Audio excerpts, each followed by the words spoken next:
I live my life a quarter mile at a time.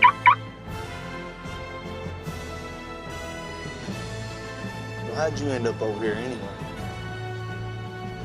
Well, you know those old westerns? The cowboys make a run for the border?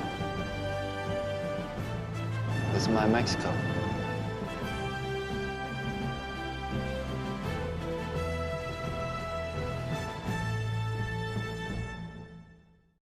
Hello everyone and welcome back to Hunter Life 1924. Today is January the 15th, 2024, and with that we'll go ahead and jump into today's episode. It's going to be a little bit different. What we're going to be talking about today is how to enlist the U.S. military at a later age. I've been receiving a lot of questions both offline on my personal and during work hours on how to do so. So with that we'll go ahead and get started. So when I basically started the process, I was 36 years old. Currently I'm 40. And when I actually stepped foot into the boot camp, I was 37 years old. A little background about myself. Basically, what I do is I conduct reconnaissance missions with my civilian employer, and I evaluate how active or dangerous a certain area is. And I got so good at that I ended up going to overseas, and then I did the same thing in North Dakota, Del Rio, and then ultimately I was sent to Washington D.C. to help out with a couple of things. Until you see me here, where I do a desk job. Can't really tell you anything more other than that, but hopefully you guys will take something from this, and I'll be able to answer some of your questions. So with that, we'll get started. Step one will be to establish which branch you would like to serve under.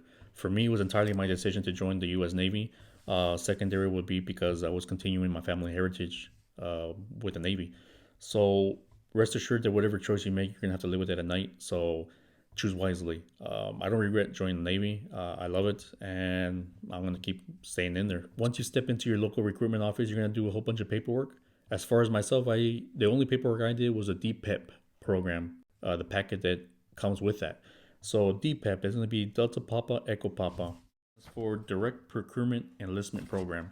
So basically with that, you're going to be telling the military that what you do with your civilian job, you're going to mesh that with what you could do with the military. So that's what I was able to do. So when I went in as a petty officer first class upon completion. That was what my contract stated. Upon completion of all phases. So that means just like you, I went in as an E1. So rest assured that I got no special treatment. I did everything that a recruit would do, and I don't regret it. So with saying that, step two would be once you step foot in boot camp. This goes for anybody, all age groups, but more for the 30 and 40-year-olds who feel that they are entitled to something else, which you are not. So go in there with a proper mindset. Make sure that whatever you do it to the best of your ability. Step three, once you complete that, then you move on to your A school, which is also your technical school. It's going to be matched to your rate. For me, I joined in as a cop for the Navy, so my next phase would be in San Antonio at Lackland Air Force Base. So from there, just go through the motion. If you have any prior law enforcement experience, if you're probably gonna get top shooter like me. Just go through it, and your mindset should be to complete it and go back to your civilian employment. So with that being said, that's pretty much it. Roughly the whole process is going to be around 5 months. I think for me it took a little bit longer because I went in under the government shutdown during COVID. So I had a lot of delays, a lot of quarantine, a lot of self-isolation.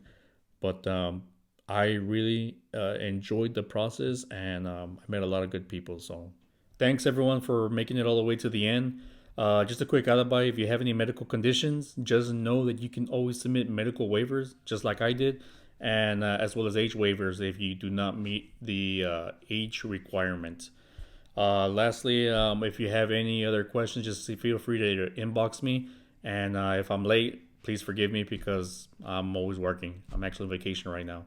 So with that, I bid adieu and see you next time.